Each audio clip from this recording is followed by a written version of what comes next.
Oh my goodness, I'm lagging so bad. And not dying. Not dying so far. So it goes to show that there's a little bit of tankiness involved with this build. So a little bit of tankiness. And this is where the tankiness is really showing. If only, right?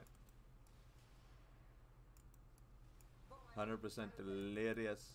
Oh, that might not help. That there's a Maven there. That could be one of the reasons why it's so laggy. Begin chase.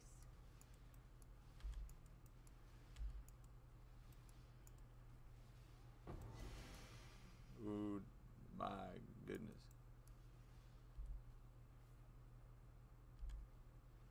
Alright, that's it. I'm gonna get him this time. It's taking me a while to kill this guy, but let's see if I get him. Oh, got him! Nice, he's dead. The fact that it's in some places it's reaping like 3 times, like right in the middle area, the sweet spot. That sweet spot's hitting 3 times, and that's 3 times whatever the DPS is already, plus the impales, the physical damage reduction bonuses, just stuff like that. Alright, so this is I level 85 Shaper, and dear dang goodness. Alright, dear dang goodness, I level 85 Shaper, here we go. There's one.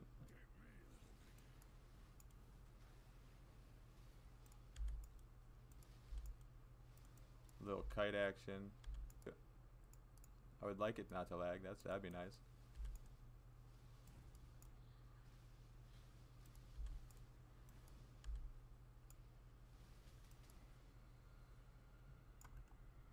Toss out a little golem.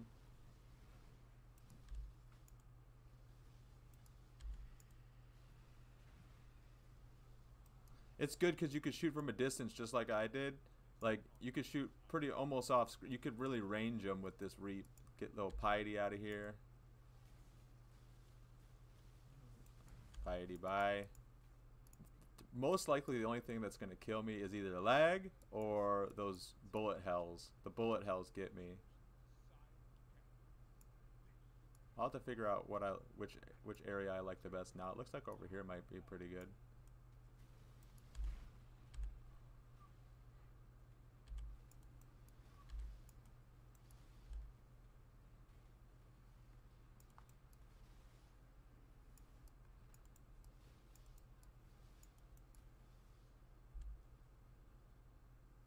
Put it here, and I'm gonna try here. Oof, rough.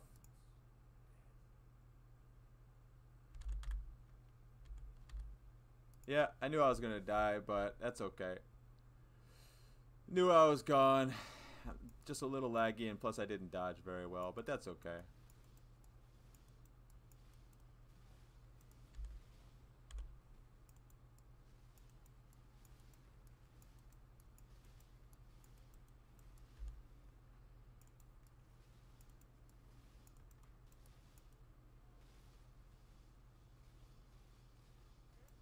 Plus, I'm using the defensive version of the build. Like, I could put on the offensive version.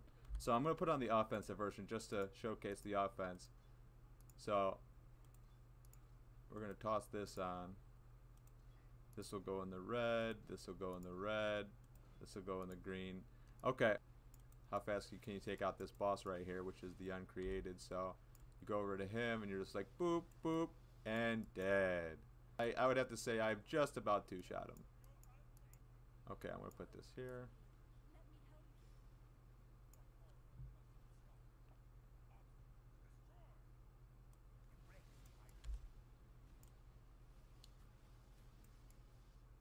Alright, he already went into that phase. I'm going to try over here, see what happens.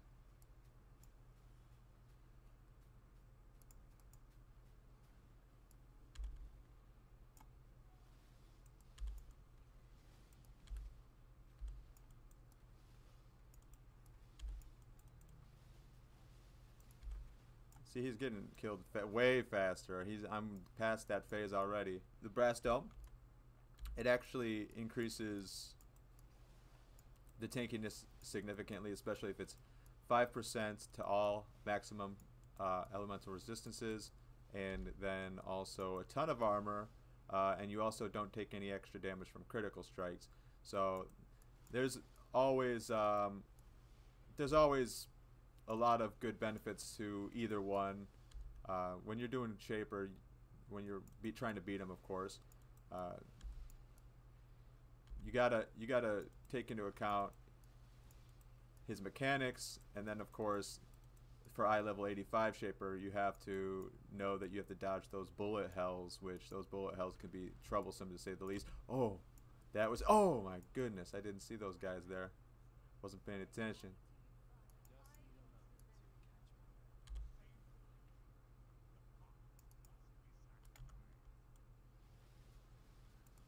Alright, he's back in that phase. One more time, I'm going to try over here. See what we got here. Oh! Oh! Barely. And I think I got him then. Got him! Nice! Alright. So I did die. I think I died at least once. I mean, maybe twice? I don't know. Let's do one of these Sirus maps. It's not eye level 85 Sirus. It's just normal Sirus, but it's a little something something. One thing, if I get in those little circles, I will get wrecked. I'm lagging, of course.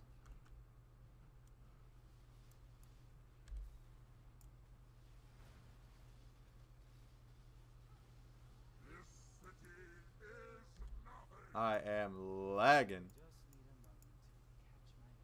This dude's powerful.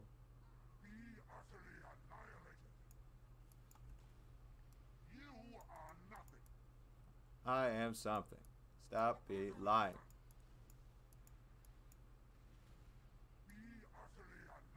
I am someone, not even just something.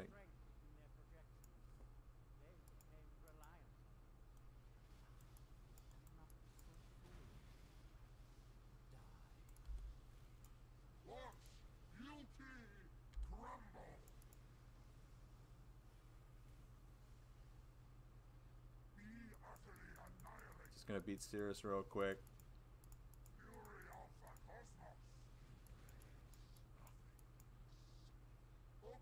No. Let's get it, Sirus.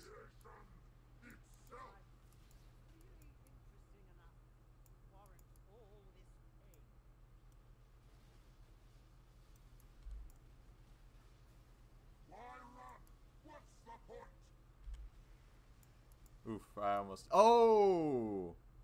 I wonder what just killed me. Oh, it was probably that little blob on the ground. Whoops. Wasn't paying attention. Got cocky as can be. That was silly. Alright. I got cocky as can be. That's on me.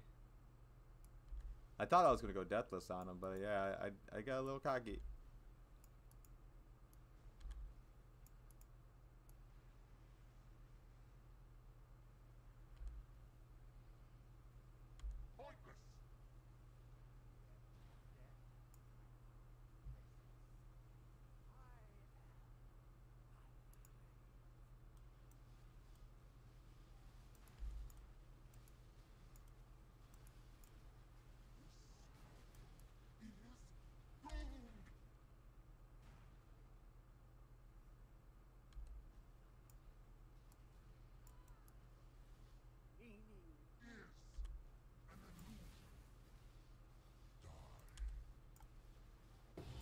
Wow, that was quick and painless. Other than dying. Little quick and painless other than actual death. We did the Shaper Eye level 85. We did the 100% Delirious map. Now it's just for the build rundown, really. Like, might as well. So this is where it gets extremely difficult to explain, so bear with me on this. I'm going to try to do it in a very orderly fashion. So for the gear, we're just going to start out with gear, because I know gear is on a lot of people's minds. So what you need for this build, you're going to want to have these items, because specifically you're going to want the following items for this version of the build. Everybody has their version of a build. So For this version, it's more of a tankier, still damagey Reap. You want the Void Battery, which you're going to need, and then so that gives you the power charge that you're looking for, and also gives additional benefit for having a power charge. And then Viridi's Veil, maximum power charges, extremely crucial. You want that +1 max power charge for Viridi's Veil. You want the +2 to socketed gems. That's going to be real nice if you can grab that as well. They have their prices. I'll have to check the prices on them, but definitely a really solid purchase if you can get one. And this is just for softcore, like standard. So anyways, it says you are hexproof if you have a magic ring in your right slot, and I do have a magic ring in my right slot. Now this is an extremely expensive ring. It is a +1 to max power charge magic ring, which if you try to look them up on standard, they are going for 80, 60, 100 divines a pop. So you're gonna have to spend a lot of divines to get this ring, and luckily I was able to find one for inexpensive value, but it is valuable at that. Just for a bargain, that's what I meant. And then this is another power charge ring, which this one I luckily got during a league, and somebody just wanted to offer it to me for pretty cheap, and it turns out it's actually pretty cracked. Just a really nice power charge ring. Now if you don't have the power charge rings, you could just go for as much resistances as you can muster up. Some great life. You could go chaos resistance. Yeah, as much resistances in life as you can manage in the ring section. And of course, if you're wearing the Viridi's Veil, and there's other options for other than Viridi's Veil as well. A lot of people have their ideas of what to put there, but this is just for my version of it. So you do have a magic ring here. You could put a ring that has really great health, just a lot of life, tons of like % life and flat life. And then you could have even like a minimum this or that charge, but you don't even need minimum now that I think of it, because this build it has minimum charges when you're stationary. So okay, so we have the Diala's Malefaction, and I like this as the offensive version. It's really great. Anything in the red sockets, and you can socket it any way you want. It's kind of like a tabula. Anything in the red sockets, +2 to level. Anything in the green sockets, +30 to quality. So you're really getting a lot of quality. So you got the power charge on critical, and that I'll show the gems here in a moment, but it's just +30 to quality adds a lot. So we have the Badge of the Brotherhood, and for this build in particular, we are playing an assassin. So since you're playing an assassin, you want to get as many power charges as you can. Since you have the infused one, you're going to want to come over here to get the overcharge one. So you have to have the overcharge allocation right there. And Badge of the Brotherhood's exceptional because you get the maximum frenzy charges is equal to your maximum power charges, which that's extremely crucial if you're going to be playing this build. Then also, Malachi's Loop is a great addition. I found this out because I was just thinking, like, what power charges, and I look up and I'm like, Malachi's Loop, and it turns out that this specific, I was trying to find a build that uses Malachi's Loop for a long time, and I just couldn't think of it. It just didn't. It seemed like there was too many downsides. It shocks you. You lose all power charges upon reaching maximum power charges. I was like, what in the world? How am I going to be able to do this? Turns out this build in particular is perfect for Malachi's Loop because you do get the additional power charge on top of that +1 power charge from the Void Battery. You could fit another Void Battery in there. However, this Malachi's Loop is way better, and you get the chance to block, 23% chance. You get the energy shield. It still gives you spell damage per power charge. You don't get any negative cost of spell damage, because this reduces your spell damage by 80% as a disbenefit for having Void Battery. But this one, there's no disbenefit other than the things that you can mitigate yourself. So it says lose all power charges upon reaching maximum power charges. It just so happens that you never reach maximum power charges. You're always at your minimum power charges, which is your maximum. So this is why this happens. You have Ralakesh's Impatience, Riveted Boots, specifically these kind of Ralakesh's Impatience, Riveted Boots, because there are other types of these kind of boots. There's a unique modifier on them, on certain ones, that say minimum endurance charges equal to maximum while stationary, minimum frenzy charges equal to maximum while stationary, minimum power charges equal to maximum while stationary. So, since your maximum power charges or your maximum frenzy charges are your maximum power charges, you're actually gaining your maximum frenzy charges as well. And so right now I'm sitting here, I have 14 frenzy charges, 14 power charges, and 3 endurance charges. I could probably get more. I don't necessarily know how I'm going to get more endurance charges at this point in time, because I don't necessarily have the best mechanism to gain maximum endurance charges. So at this point in time, I'm just sitting at the 3. Then we have this Entropic Devastation, and the Entropic Devastation is exceptional too, because your critical strikes with spells inflict Impale. Now it comes into play with the Assassin in particular, because the Assassin, and I'm just going to show this Ascendancy real quick. No, I'll show it afterwards. But so the critical strikes with spells inflict Impale, and then you have a 42% increase of effective impales inflicted with spells, and then just a little bit of evasion rating and energy shield. I did not quality this, by the way. I noticed I haven't qualityed it. And then, okay, so we have all of that, and then the final piece is this Darkness Enthroned. And so the reason why you need this Darkness Enthroned for this style, everybody has their own style.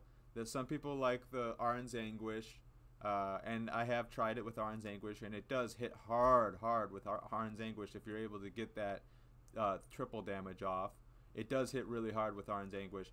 But this right here is really good if you're trying to go more utility based, where you want to survive on certain maps, where you want to survive on as many maps as possible, because it says 86% increased effect of Socketed Abyss Jewels.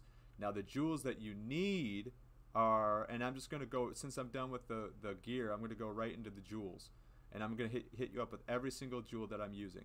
So okay, so 86% increase effective Socketed Abyss Jewels. So you have, it doesn't necessarily matter what you have for your other modifiers. I just so happen to have crit strike multiplier and life, but you do need at least 40% chance to avoid bleeding, right around 40.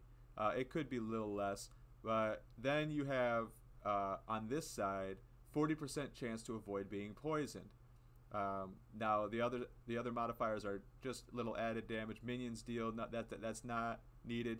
Anyways, so the reason why you do that is because you come over here, and when you're on your skill tree, corrupted blood can't be inflicted on you, and then you have avoid being poisoned. That's 10%, so that's 50 total, and then that's 60, 70, 80 total, and then that's 60, 70, 80 total for bleeding as well. So you can't, so it's 80%, and then total with the 40% and everything, it says 114 and 121. So effectively avoiding bleeding and avoiding poison. That helps significantly with mitigating DPS, specifically Chaos DPS.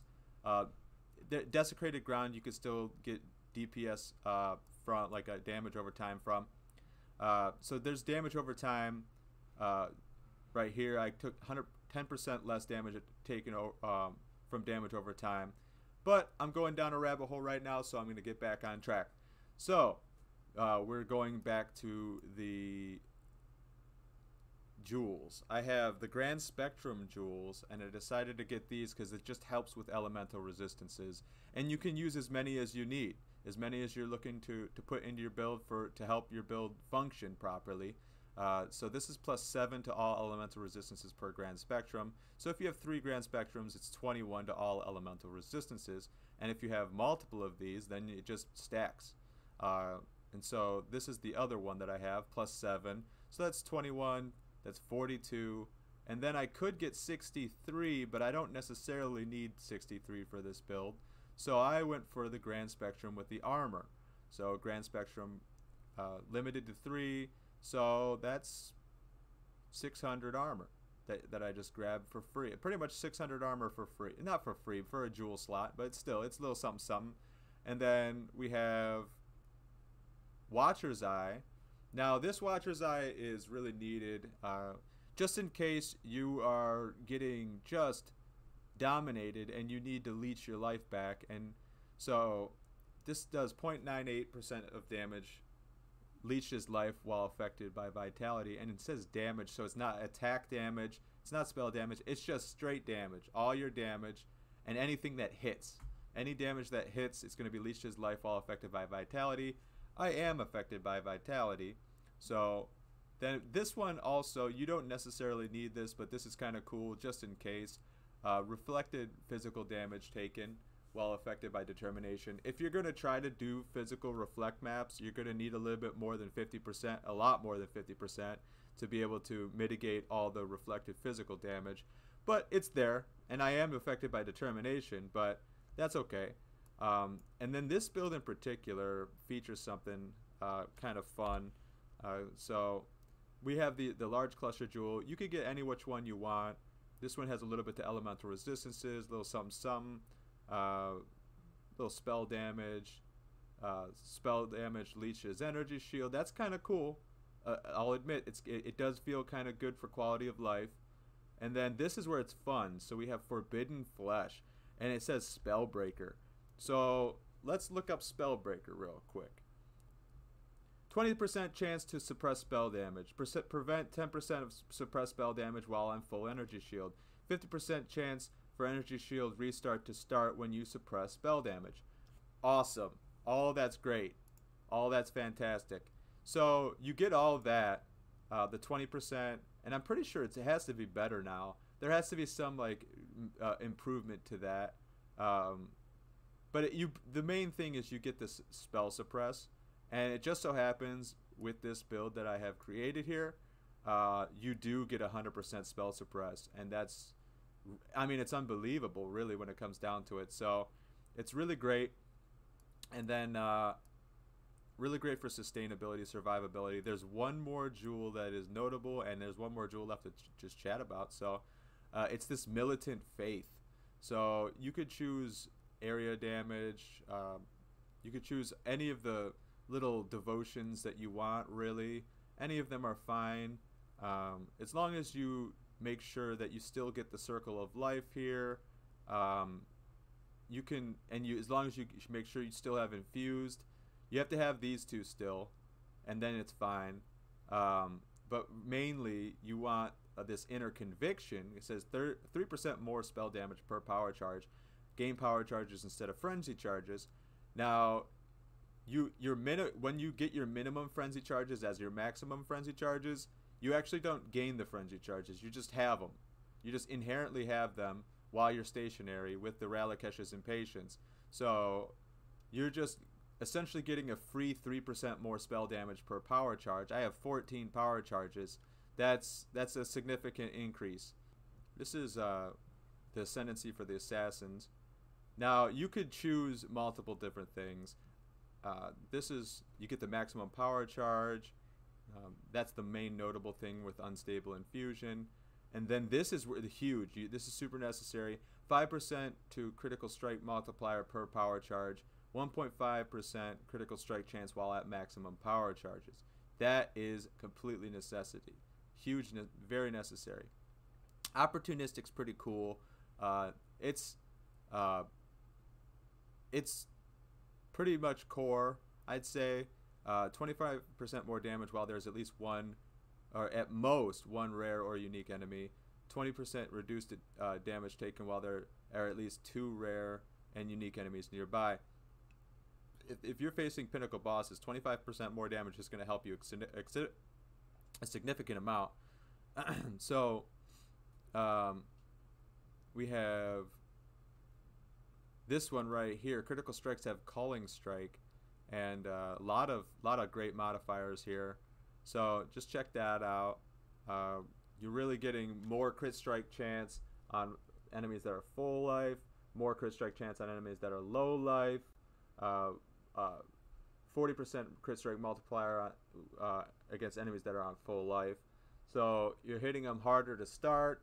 You're dealing consistent crits throughout. 15% more damage with hits that are on low life.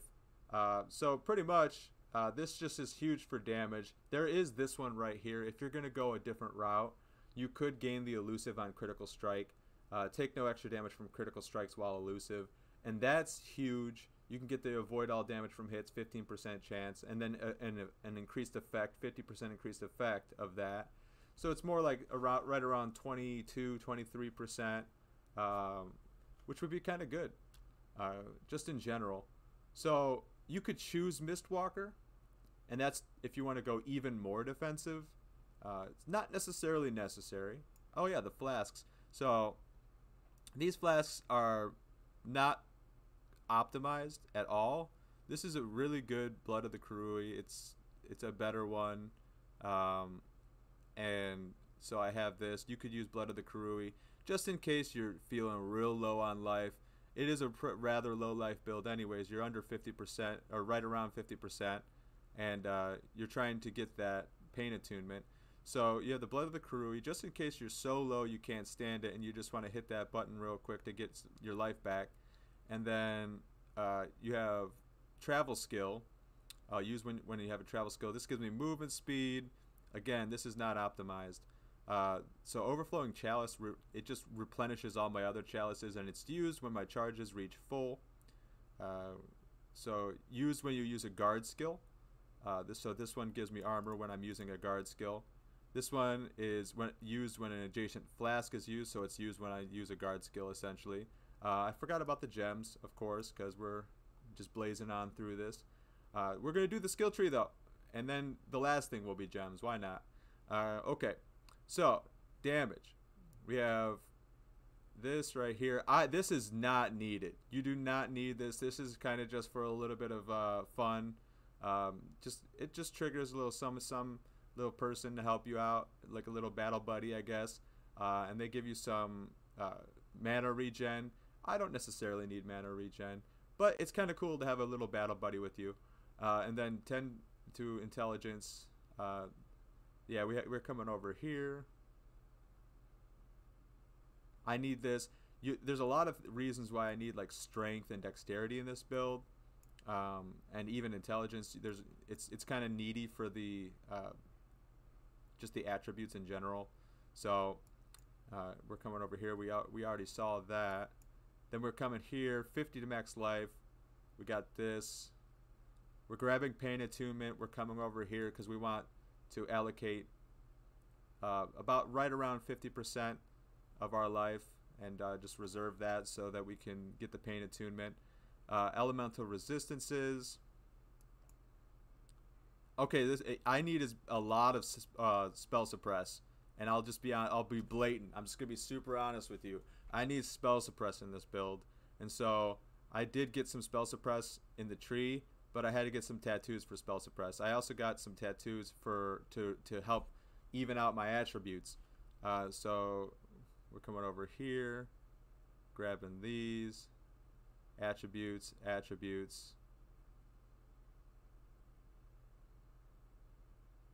And then this, my guy's level 97 right now, so yeah, we're gonna grab all of this because getting that damage taken recouped his life is so helpful. If you're in a pickle, getting shotgunned or something like that, like you're able to sustain real nicely. Life recoup effects instead occur over 3 seconds. That really helps your life recoup. And then we have this. 12% increased mana reservation efficiency of skills.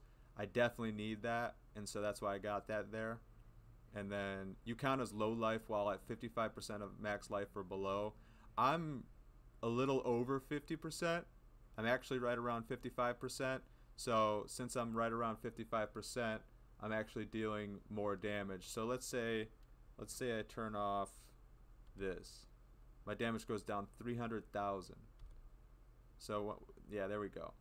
So if I don't have Dread Banner on, it goes down significantly. Okay, so we looked at that. We're coming this way now. We have the Strength, Influence, Life Reservation. We got this. This is where the Suppress comes into play. I got the Spell Suppress right here, here, and here. I got the Leaf Shade, and this is really good because I can't have any of those ailments. Since I'm using Purity of Elements, none of those ailments apply to me. So it says 100% duration of ailments on you. I can't have any of those ailments. I can't bleed, can't be ignited, scorched, chilled, frozen, brittle, shocked, sapped, or poisoned. All of that doesn't apply to me. So since none of that applies to me, I just take 50% less damage over time if you took damage over time in the past second. So for 1 second, you get a nice, huge, like just decrease in how much damage you're taking from damage over time, which really helps so that you don't get just like randomly wrecked by damage over time. So you come over here, get the less damage over time taken, and then we already know about the Inner Conviction. We got the Regenerate 50. We got the more recouped his life, so we have a lot of life recoup. We've got the Militant Faith like we discussed. Infuse, we're coming down here. Let's turn this off. So we grab all this like we had mentioned. And then we have more suppress. Suppress, suppress, suppress, suppress, suppress, suppress. A lot of tattoos. You do need a lot of, if you're going to want to get the 100% suppressed, you're going to need a lot of these tattoos. And there's really no other way to do it. You could extend really, really far in some directions to get suppressed, but it's silly. Like, you could come this way. You could try to make sure that you have evasion rating in your helmet, body armor, gloves, and boots. You could just go wrap around and get all these spell suppresses if you want. You could grab this Mage Bane and get spell suppress if you want. But really, when it comes down to it, the best way, I'd say, I mean, it does cost you money and it's going to be expensive, but it's just getting these tattoos and then just taking away some of your dexterity. It's not like you really need all that dexterity anyways. I have enough to sustain the build.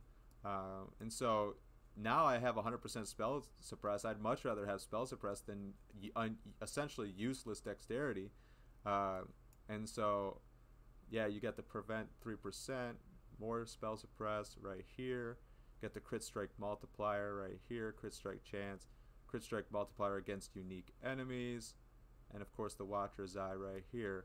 So yeah, it's oh, I didn't even mention this up here. I just kind of skimmed right through it. This is for power charges, power charges, power charges, and we have 14 of them, so we're getting huge benefits. And then we got power charge stuff right here. 8% increased damage per power charge, huge damage increase. This one's 3% increased damage per power charge, frenzy, and endurance. That's a lot. It's a lot of damage. So we're getting sizable damage increases all around, and 1% max elemental resistances and life reservation efficiency. It just pieces together nicely. It's going to be coming down to the gems, and so you could gem it any way you want. This is the way I'd like to gem it, and this is the way it works for me. Power charge on critical strike, or on critical, yeah, and then reap, which this is just a normal reap. You can get anomalous or divergent. You can get all the other ones. This is just a standard reap. 2120 turns into a 2820 with all these additional benefits. Awakened brutality. So this is just a full physical, huge, hard-hitting physical build. So it's you're really wanting the brutality here. Awaken's even better, but any brutality is going to be good. This is a 620 Awakened brutality with 30 quality. It's a good brutality. It's going to help out a lot with damage, but you could use any brutality because it just helps out a lot. This is so necessary. Awakened spell cascade, because when you're attacking, there's a little sweet spot right around where the cursor is. It's right It's right where that cursor is. If you could see the rotations, there's just a little mini sweet spot. And that sweet spot is where you want to hit unique bosses. And you can hit them at a range. There's a sweet spot at range. So you got to find that sweet spot with unique bosses. When you do, you deal significant damage.